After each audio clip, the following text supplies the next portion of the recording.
I didn't know my life was about to split into before and after because of something as ordinary as an iPad left on a kitchen counter. If you had asked me a week earlier, I would have told you my marriage was solid. Not perfect in a fairy tale way, but steady, adult, earned. The kind of relationship people point to and say, that's what stability looks like. We had routines, shared passwords, quiet trust, plans for a baby scribbled vaguely into next summer, like a promise we didn't need to rush. And then I opened a folder that wasn't meant for me. It didn't have a dramatic name, no warning, just something dull and forgettable. Documents 2, the kind of label someone uses when they don't want to remember what's inside. What I found there didn't look like an affair at first. There were no love notes, no explicit messages, no photos of bodies tangled together in hotel rooms. There were videos, dozens of them. A young woman at work, bending down to pick up files, walking away from a desk, leaning forward while laughing at something someone said off camera. The camera angles were wrong, too low, too focused, too intentional. The kind of angles you only get when someone is filming without permission. My stomach dropped before my brain caught up. I remember the exact sound the house made then, the hum of the refrigerator, the faint ticking of the wall clock, the silence pressing in on my ears as I realized I wasn't watching memories. I was watching violations. This woman didn't know she was being recorded, and the man behind the camera wasn't a stranger. He was my husband, Knox, 32. The man who kissed my forehead every morning. The man who complained about traffic and forgot to replace the toilet paper roll. The man I trusted so completely that I never imagined needing to protect myself from him. What shattered me wasn't just the betrayal. It was the calm precision of it, the timestamps, the organization, the way these moments were collected like trophies and hidden inside the life we built together. I didn't scream. I didn't cry. I sat there staring at the screen, realizing that the person I slept next to might not exist at all. And that was only the beginning. If you'd met me before all of this, before my name became a whisper in my own friend group, before I started flinching at the sound of a notification, you would have thought I was the kind of woman who made careful choices. I'm Haley, 29.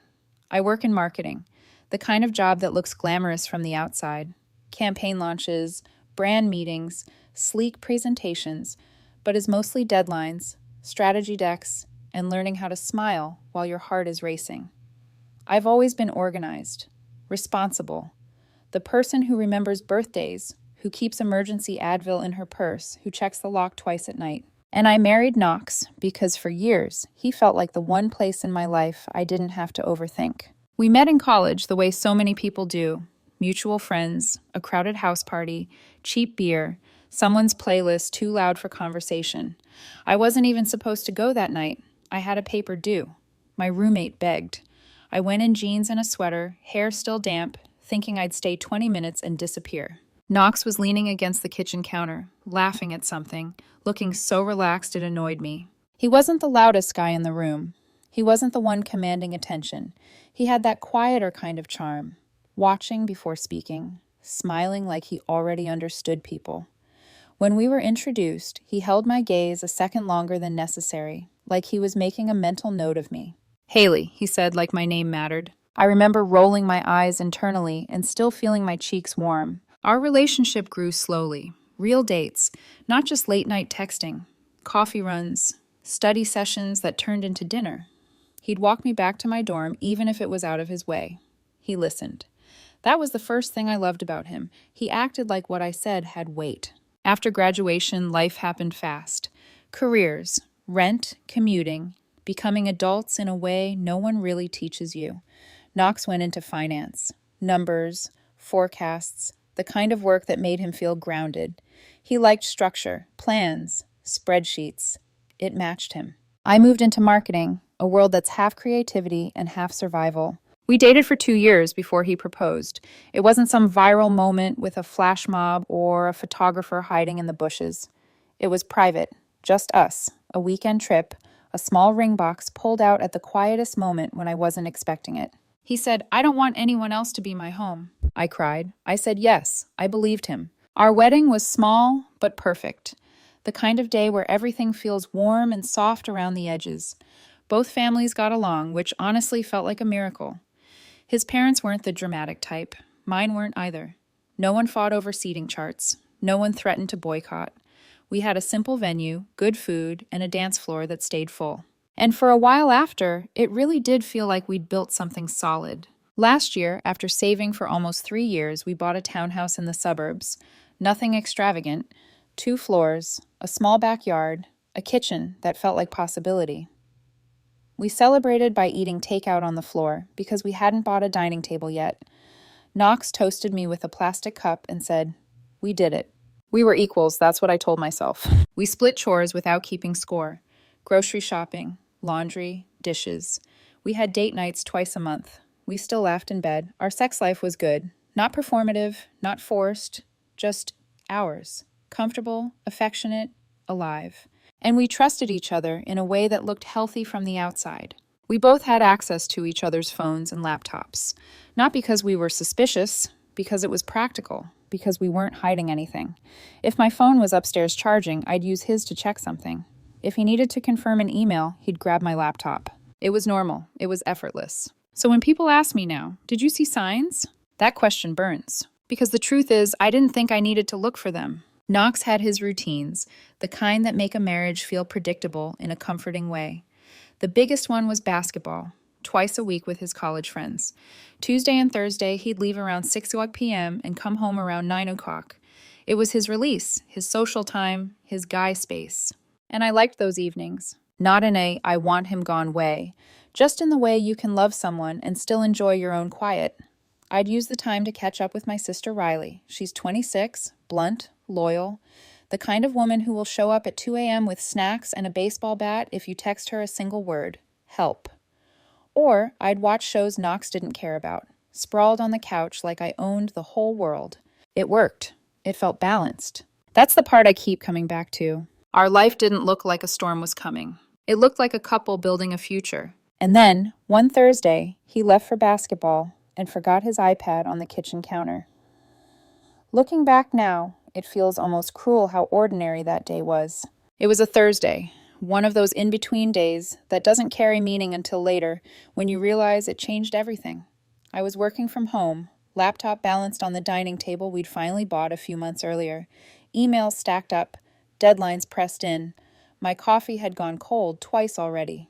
My laptop started freezing around mid-afternoon. At first, I did what everyone does, closed tabs, restarted it, muttered under my breath. But when it locked up for the 3rd time while I was responding to a client, I felt my patience snap. Knox's iPad was sitting on the kitchen counter, exactly where he'd left it when he rushed out the door earlier. I didn't hesitate. That detail matters, because hesitation would mean suspicion, and I didn't have any. I grabbed the iPad, unlocked it without thinking. My fingerprint was already registered, and opened the browser to finish my emails. A few tabs were still open. News, sports, something work-related. And then there was the photo gallery tab. I was about to close it. Truly, I didn't go in looking for anything. But right before my finger hit the X, something caught my eye. A folder name that didn't belong. It wasn't labeled work or trips or family. It wasn't named after a date or a place. It was something vague, forgettable.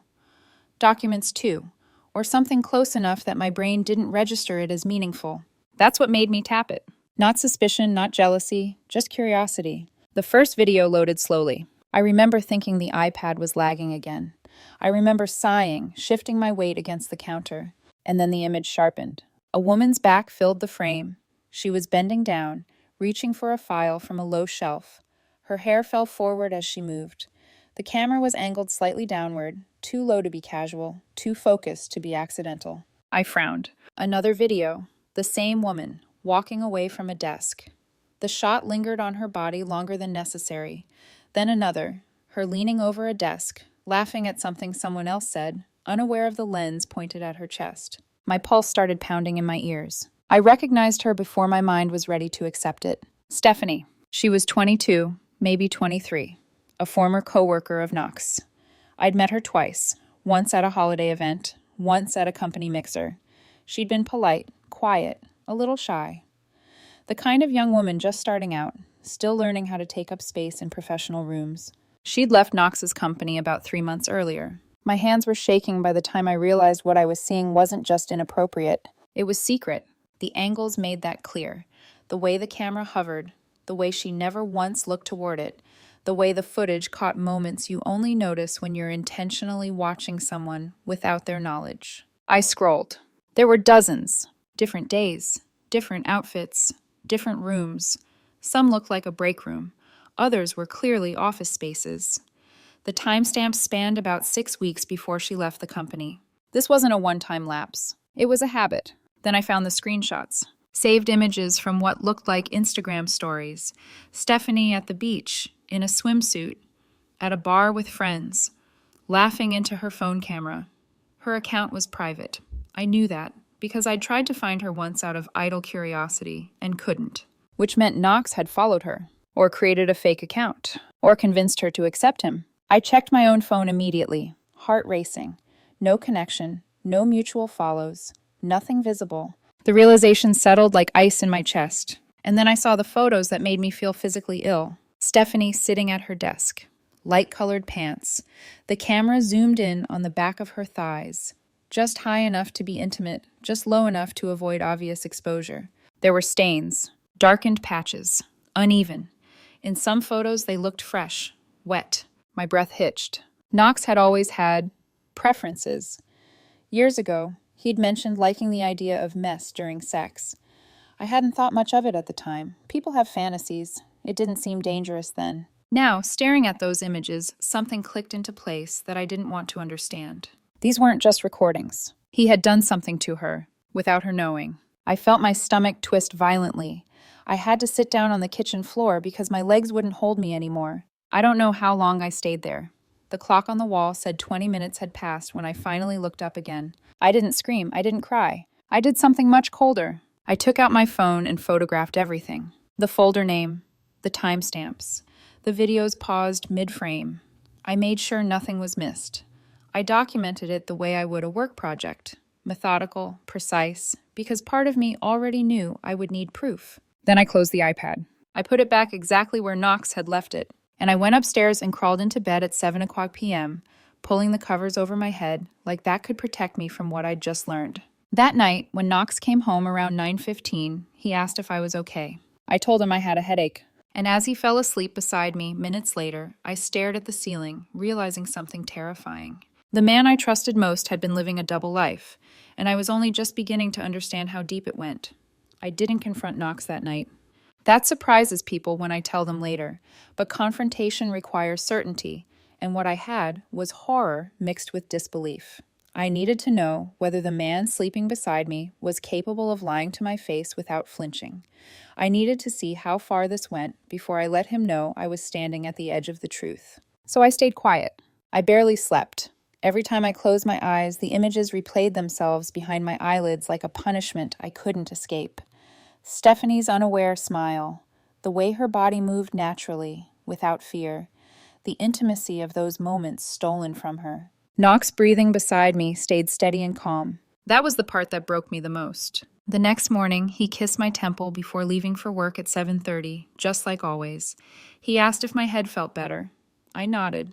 He told me to rest and text him if I needed anything.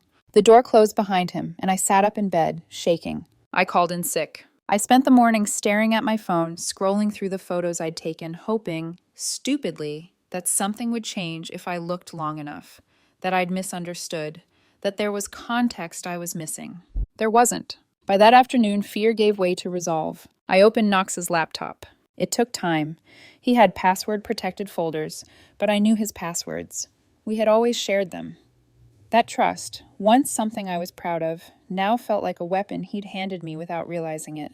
Buried deep in a hidden folder were more files. Older ones. Different women. My heart pounded as I opened them one by one. I recognized one almost immediately. Diana, a woman from Knox's previous job. We'd attended a Christmas party together 3 years earlier. She'd been friendly, warm, the kind of person you remember because she makes conversation easy. There were at least 40 photos of her. Her skirt riding up slightly as she sat, her blouse gaping just enough when she reached overhead. Every image taken from an angle that told the same story as before. This wasn't about temptation. This was about control. I checked the phone records next. Not his phone itself, but the online account. The messages to Stephanie had been deleted from his device, but the records didn't lie. Dozens of texts over 3 months. 5 phone calls, each lasting between 3 and 12 minutes. My hands felt numb as I made copies of everything. By Saturday, I had created a USB drive with all the evidence. I emailed backups to an account Knox didn't know existed. I felt like someone preparing for war while pretending to live in peace. Knox noticed something was wrong. I wasn't eating. I barely spoke. He asked if I was getting sick. He offered to make soup. He suggested a doctor. I lied easily. On Sunday evening, I told him my sister Riley needed help with something and I was going to stay with her for a few days. He looked confused, but not suspicious. That, too, told me everything I needed to know. When Riley opened her apartment door and saw my face, I broke. I told her everything. She didn't interrupt. She didn't question me. When I finished, she sat back, stunned, and then said something I hadn't allowed myself to think yet. "You need to go to the police." The word hit like a slap. I had only been thinking about divorce, escape, survival. But Riley was right. What Knox had done wasn't just betrayal, it was criminal. And Stephanie deserved to know. That night, lying awake on Riley's couch, I realized the moment I'd crossed the point of no return wasn't when I found the videos. It was when I accepted that silence would make me complicit. The next step would force Knox to show me who he really was, out loud. And I wasn't sure I was ready for that. I didn't go to the police right away. That's the part people judge the hardest when I tell this story. But trauma doesn't move in straight lines. It circles. It stalls. It bargains with reality. After Riley said the words, "You need to go to the police," I nodded like I understood, like I agreed. But inside, my mind was still scrambling to protect a version of my life that no longer existed. That night, I lay awake on her couch, staring at the ceiling fan as it spun uselessly above me. My body felt hollow, like something essential had been scooped out and replaced with static. Every few minutes, my phone buzzed. Knox checking in, asking if everything was okay, telling me he missed me. Each message made my stomach tighten. I kept asking myself the same questions, over and over. How did I not see this? What did I miss? Was I careless? Or was I chosen because I trusted easily? By morning, the shock had settled into something heavier, self-blame. I replayed every memory with new suspicion. Every time Knox mentioned a coworker, every time he came home late but didn't smell like alcohol, every time he kissed me goodnight and fell asleep within minutes. I searched those moments for warning signs that would absolve me of feeling blindsided. But there were none that mattered, and that realization hurt almost as much as the betrayal itself. I spent Monday pacing Riley's apartment, clutching the USB drive like it was both evidence and a grenade. Part of me wanted to delete everything, to erase the knowledge, to go home, to pretend I'd never opened that folder. But then I thought about Stephanie, her face, her unaware smile, the way she leaned forward at her desk, trusting the space she occupied, the way she probably blamed herself for those stains she didn't understand. That thought grounded me. By Tuesday, I knew I couldn't carry this alone anymore. I decided the first step wasn't the police. It was her. Calling Stephanie felt harder than confronting Knox ever could, because unlike him, she hadn't chosen any of this. She hadn't lied. She hadn't violated anyone. She was collateral damage. I practiced what I would say in my head 100 times. None of it sounded right. "Hi, you don't know me, but my husband secretly filmed you. I'm sorry for something I didn't do. Please believe me." Every version felt cruel. Still, the next morning I dialed her number. When she answered, her voice was polite, cautious. I told her who I was and asked if we could meet in person. There was a pause, just long enough for my heart to hammer painfully against my ribs. Then she said yes. We met at a coffee shop near her new office the next afternoon. Riley came with me, but stayed in the car, giving me space while still being close enough to help if I fell apart. Stephanie arrived right on time. She looked younger than I remembered. Smaller somehow, nervous. I didn't waste time. I told her what I found. As I showed her the first video, one of the least invasive ones, her face drained of color. She stared at the screen like it was something poisonous. "How many?" she asked quietly. "Over 50, I said. Her hands started shaking. When I showed her the photos with the stains, she went completely still. Then she said something that made my blood run cold. She told me she had noticed stains on her clothes before. She'd thought she'd sat in something dirty. A coworker had laughed it off. Old office furniture, nothing serious. She remembered Knox being around her desk before lunch. As she spoke, I felt something inside me harden. This wasn't confusion. This wasn't a misunderstanding. This was patterned behavior. Stephanie said she wanted to go to the police. I told her I would support whatever she decided. And in that moment, sitting across from a woman my husband had violated, I felt the last thread of denial snap. Knox wasn't a man who made a mistake. He was a man who relied on silence. And I was done giving it to him. Once Stephanie decided to go to the police, everything accelerated in a way I wasn't prepared for. 2 days after we met, my phone rang with an unfamiliar number. A female detective, calm and direct, introduced herself and asked if I could come in to give a statement. Her tone wasn't dramatic. She didn't sound shocked.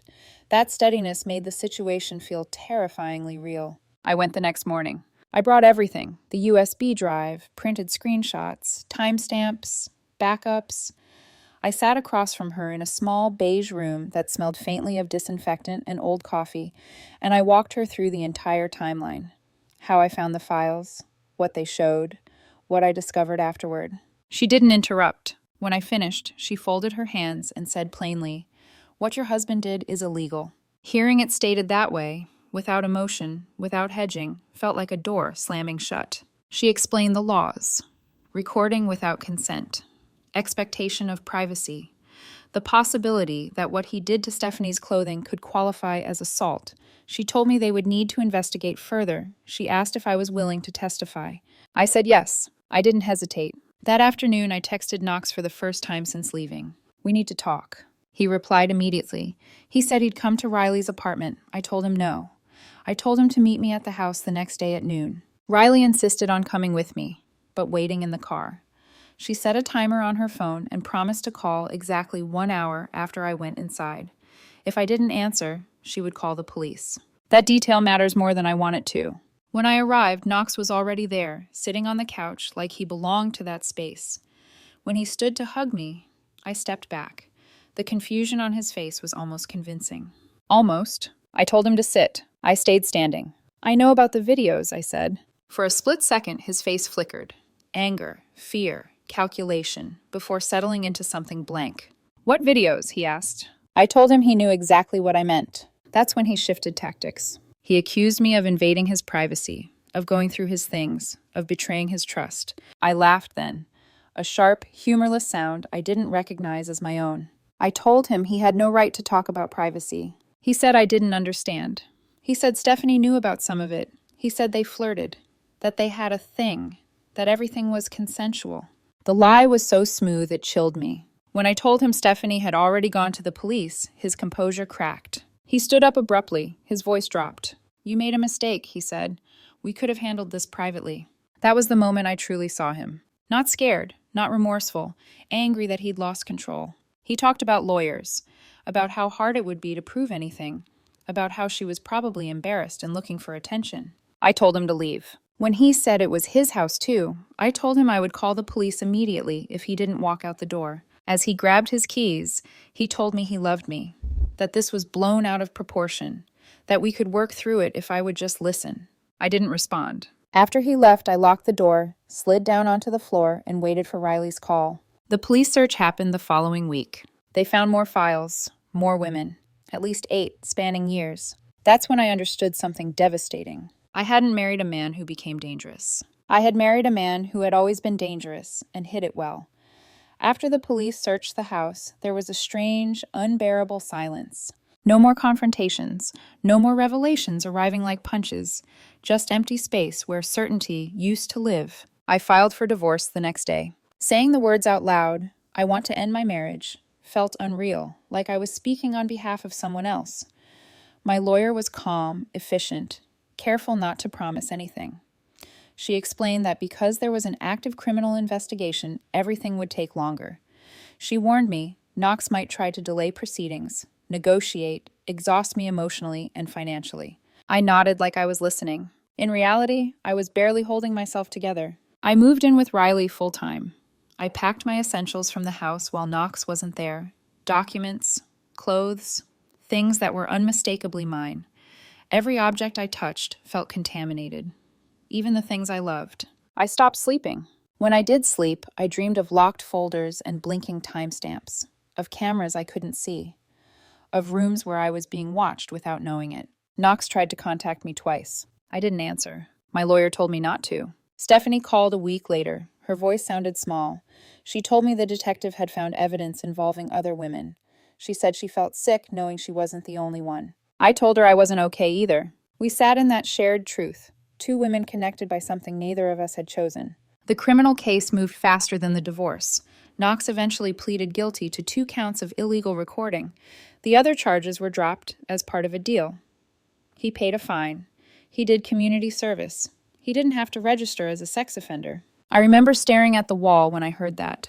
Part of me was relieved it was over. Another part of me felt hollow. The divorce dragged on. Knox's lawyer requested document after document, financial records, proof of purchases. It felt like punishment for refusing to disappear quietly. My parents helped with legal fees. My father was furious. My mother called me every few days just to hear my voice. Then one night, weeks before the court date, Knox showed up at Riley's apartment. I didn't open the door. He stood outside for nearly 10 minutes, talking through the wood like it could soften me. He said he'd been going to therapy, that he'd made a mistake, that the man who did those things wasn't the real him. I didn't believe him. When Riley got home and I told her, my lawyer filed for a restraining order the next day. The judge granted it. That night, alone in bed, I realized the darkest part wasn't losing my marriage. It was realizing I had shared my life with someone who never existed. The night before the divorce court date, I didn't sleep at all. Not because I was afraid of seeing Knox again. I wasn't. I had already mourned him. What kept me awake was something quieter and more unsettling, the realization that once this was over, there would be no crisis left to distract me from myself. For months, survival had given me purpose. Gather evidence, talk to lawyers, answer detectives, move houses, sign papers. Every step was reactive, necessary, urgent. But lying there in the dark, listening to the city breathe outside Riley's window, I understood that the next step would be a choice. And I wasn't used to choosing myself. The turning point didn't come with a dramatic revelation or a shouted declaration. It came earlier that week, during a phone call I almost didn't answer. A woman named Alicia had found me through social media. She'd worked at Knox's company 4 years before I met him. The police had contacted her, told her about the videos. She told me she felt sick when she realized what had happened, that she remembered Knox as quiet, polite, unremarkable. She wasn't pursuing legal action. The statute of limitations had passed, but she wanted me to know she was sorry. I keep thinking, she said, voice tight. If I'd noticed something was off, maybe I could have stopped him. I told her the only truth that mattered. This was never yours to stop. When the call ended, I sat there holding my phone, something shifting inside me. Knox's behavior wasn't a failure of judgment. It wasn't temptation.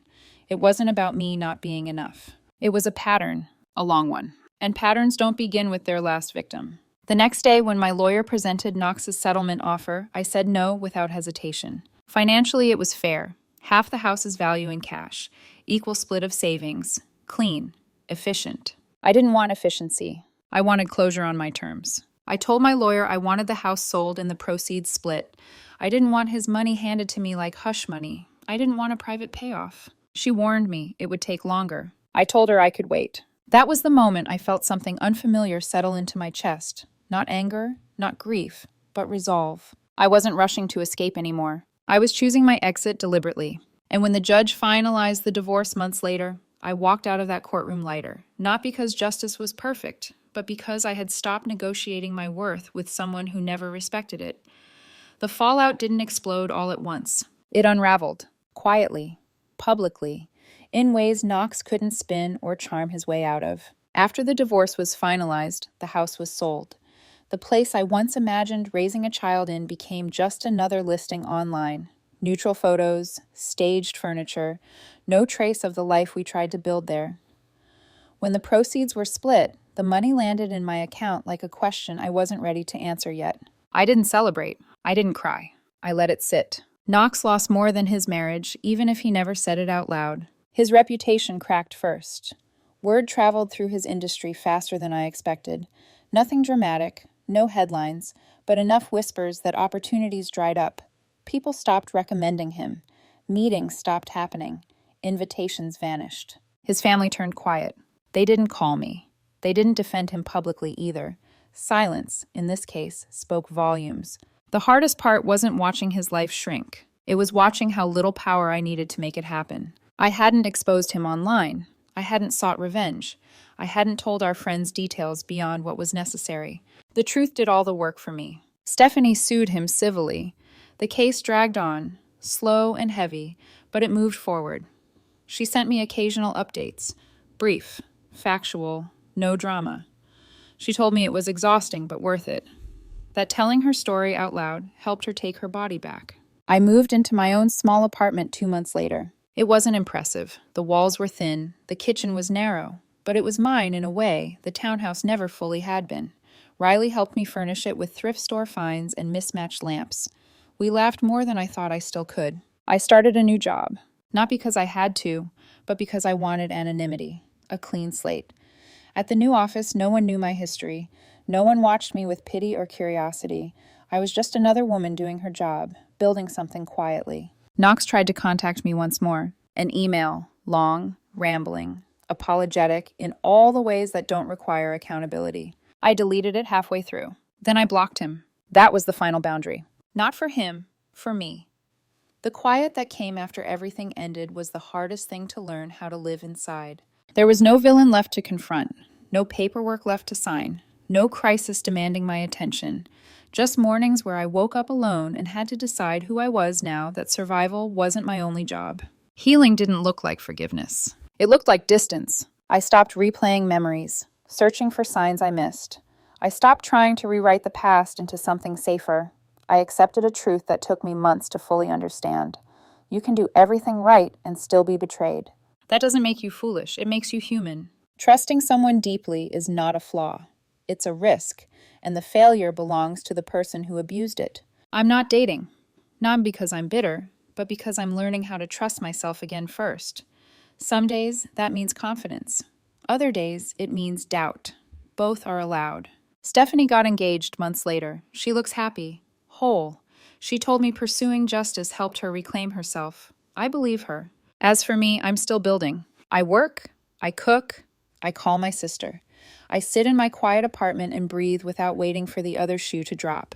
Some nights, that feels like victory. People ask if I regret marrying Knox. I don't regret the years I believed I was loved. Those years taught me what safety should feel like and what it never should again. The lesson I carry now is simple, but it cost me everything to learn. You don't need to become cruel to survive cruelty. You don't need revenge to reclaim your power. And walking away with your integrity intact is the strongest ending there is. This wasn't the life I planned, but it's mine. And for the first time in a long time, that feels like enough.